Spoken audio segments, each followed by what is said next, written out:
conseil régional de l'Ouest, Monsieur le préfet du département de Bangkok, Monsieur le préfet du département de la Mine, Monsieur le sous-préfet de l'arrondissement de Mouka, ensemble, ses homologues des arrondissements de Bangkok, Monsieur le sous-préfet de l'arrondissement de Bafoussam, 3e, autorités judiciaires, honorables membres du Parlement, Mesdames et Messieurs les maires des communes du département de Bangkok et d'ailleurs, Monsieur le Président du Conseil économique et social, chef de la délégation permanente régionale du RDPC pour l'Ouest, Monsieur le représentant de l'UNESCO, délégué le chef des services départementaux, Monsieur le Président de la section RDPC Bangkok Centre 1, Monsieur le Président régional CBUC Ouest, autorités traditionnelles et religieuses, opérateurs économiques, membres de la société civile, élite intérieure et extérieure, distinguées personnalités, mesdames et messieurs. C'est pour moi un honneur, mais alors un agréable plaisir de prendre la parole sur cette esplanade relisant le cœur de l'île de Mouka pour m'acquitter d'un devoir, celui de vous souhaiter une chaleureuse bienvenue et un agréable séjour à Mouka. Permettez-moi avant toute chose de saluer avec emphase et déférence la présence distinguée et hautement significative de son Excellence, Monsieur le ministre de la décentralisation et du développement local dans notre commune aujourd'hui. Excellence, Monsieur le ministre, en cette date mémorable du 6 août 2024, votre présence dans notre mairie marque une page déterminante de la vie politique de notre commune et nous vous en sommes entièrement et totalement reconnaissants. Excellence, Monsieur le ministre, depuis la création de l'organisation en 2018 de votre département ministériel, le numéro 1 du développement local, son Excellence Paul Biya, président de la République et chef de l'État, a jeté son dévolu sur vous pour impulser la dynamique du développement local, gage de l'amélioration du cadre et des conditions de vie des populations de notre cher et beau pays, le Cameroun. Depuis lors, non seulement vous avez su imprimer votre marque à travers l'élaboration, le suivi, la mise en œuvre et l'évaluation de la politique du gouvernement en matière de décentralisation et de développement local, mais aussi vous avez développé une politique de suivi de proximité, laquelle vous amène à faire des descentes sur le terrain en vue de visiter les grands projets d'infrastructure de développement local. Aujourd'hui, c'est le tour de la commune de Mouka. Excellence, Monsieur le ministre, Excellence, Monsieur le ministre de la décentralisation du développement local, Excellence, Monsieur le ministre des Travaux publics, Mesdames et Messieurs, rassemblés sur cette tribune occasionnelle, à l'effet de couper le ruban symbolique sur cet imposant chef-d'œuvre qui tient lieu désormais l'hôtel de l'île de Mouka, donnez-moi l'occasion de faire une brève lumière sur les raisons qui ont motivé notre décision à entreprendre le projet qui nous fédère aujourd'hui. En effet, la commune de Mouka, vieille de 70 ans, pour avoir été créée le 29 novembre 1954, et aujourd'hui la commune du chef-lieu du département de Bangkok. Étalée sur une superficie de 457 km², notre commune est peuplée d'environ 155 300 habitants.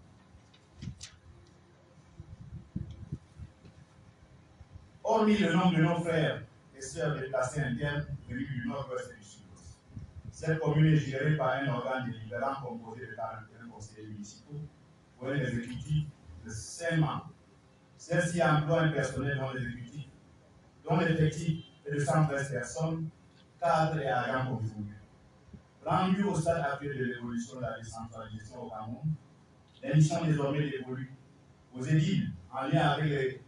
compétences transférées imposent un cadre de travail approprié. Aussi, dans le souci d'un déploiement efficace du personnel en respect des dispositions de l'arrêté numéro 00136-A-BCTD du 24 août 2009, rendant exécutif les tableaux types des emplois communaux, la nécessité d'un édifice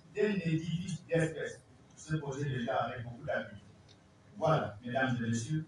les éléments qui nous ont motivés à prendre l'initiative de réaliser un tel projet. Un édifice appelé à répondre efficacement aux attentes de la fonction publique locale à venir, un édifice réalisé pour le grand intérêt des populations de Balachi, Bamesenge, Bameso, Bamejinda, Bamekumbo, Bamejo, Bafunga, l'HBT et du centre urbain. Mais comment en sommes-nous arrivés là? La réponse à cette question m'amène à faire un clin d'œil à M. le directeur général du FECOM, sans qui ce projet n'aurait jamais existé. En effet, il s'agit de cette institution financière placée sous la tutelle du ministère et dont la mission principale est de voler au secours des collectivités territoriales décentralisées pour le financement des projets de développement. Si notre commune se trouve être l'un des grands bénéficiaires des œuvres du FECOM, pourquoi ne pas saisir l'occasion pour adresser avec révérence nos vifs et sincères remerciements à l'endroit de celui qui officie à la tête de cette institution citoyenne. Merci pour tout, monsieur le président. Dans la même veine, je voudrais adresser ma reconnaissance à l'endroit du personnel de l'Agence régionale FECOM Ouest, partant du chef d'agence jusqu'aux techniciens qui ont accompagné avec rigueur et détermination la mise en œuvre de ce projet. À l'endroit de Madame le délégué départemental des travaux publics de Languedoc, ensemble son personnel, qui ont démontré leur mérite à exercer efficacement la fonction d'ingénieur de l'État au cours de la réalisation de ce projet, comme ils le font toujours sur bien d'autres. Mes remerciements s'étendent à l'ensemble des membres de l'équipe du projet qui, chacun à son niveau, a déployé son énergie, sa technicité et son expérience pour l'atteinte des objectifs escomptés. Je ne saurais oublier dans ce chapitre le PDG des établissements Royal Connection, SAB et des établissements Tacho, respectivement adjudicateurs des projets de construction de cet immeuble et de son aménagement extérieur, qui ont exécuté et exécutent encore les travaux sur cette infrastructure avec professionnalisme. Mesdames et messieurs, il serait une ingratitude notoire pour ma part d'évoluer dans mon propos sans faire état du fait qu'au-delà de ce projet qui nous rassemble aujourd'hui, notre commune a toujours bénéficié encore des prouesses du gouvernement camerounais sous la très haute impulsion de son excellence cordiale, président de la République et chef de l'État. Ces prouesses du gouvernement, ajoutées aux efforts que fait la commune sur la base de ses ressources propres et celles de ses partenaires au développement, sont matérialisées par de nombreux projets de développement, parmi lesquels le plus récent qui est le bitumage de la route de l'environnement du bassin agricole, la construction des édifices publics, l'aménagement des routes communales, l'extension du réseau électrique, surtout la construction d'une unité de traitement des déchets, dont les travaux sont actuellement achevés et la production du compost suivra dans les tout prochains jours. C'est le lieu pour moi de dire ma profonde gratitude à l'endroit de son Excellence Corbiya, président de la République et chef de l'État, pour la politique de l'émergence qui ne cesse de déployer à la tête de l'État. Dans l'espoir de voir cette politique de l'émergence atteindre son cap à l'horizon 2035, les populations de Boula joignent leur voix à la mienne pour inviter son Excellence Corbiya, ce grand bâtisseur du développement, cette légende, ce grand homme d'État au destin prodigieux, à présenter sa candidature au poste de président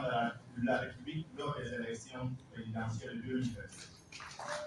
Nous lui rassurons d'ailleurs que notre inébranlable et indéfectible de détermination à soutenir sa candidature jusqu'à la dernière goutte de notre sueur. Aussi, me plaît-il de dire à nouveau mes profonds remerciements à son Excellence, Monsieur le ministre de la Décentralisation et du Développement local, pour les nombreuses dotations en crédit d'investissement qui nous octroient tous les ans, lesquelles nous ont permis jusqu'ici de faire d'importantes réalisations, parmi lesquelles l'acquisition de 2 camions 20 tonnes, de l'appel chargeuse et récemment une livreuse, tous flambant neufs. Excellence, Monsieur le ministre, distinguée personnalité, mesdames et messieurs, parmi nos hommes du jour se trouve une personne, une personnalité, une légende, une école, une personne dont le devoir moral m'oblige de faire allusion à lui, ici et solennellement.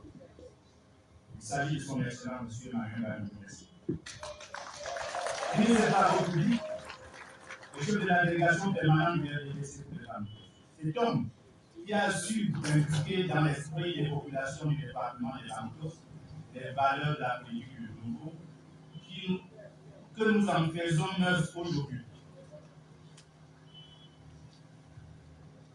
Sa présence personnelle parmi nous aujourd'hui, en dépit de son calendrier fort chargé, témoigne davantage de sa volonté à prêcher par exemple au sujet des conseils qu'il ne sait de nous corriger, c'est-à-dire être là où il faut, au moment qu'il faut. En son sein jaillit à perpétuer la femme du développement, le développement des banques, le développement de notre cher et beau pays, le Cameroun.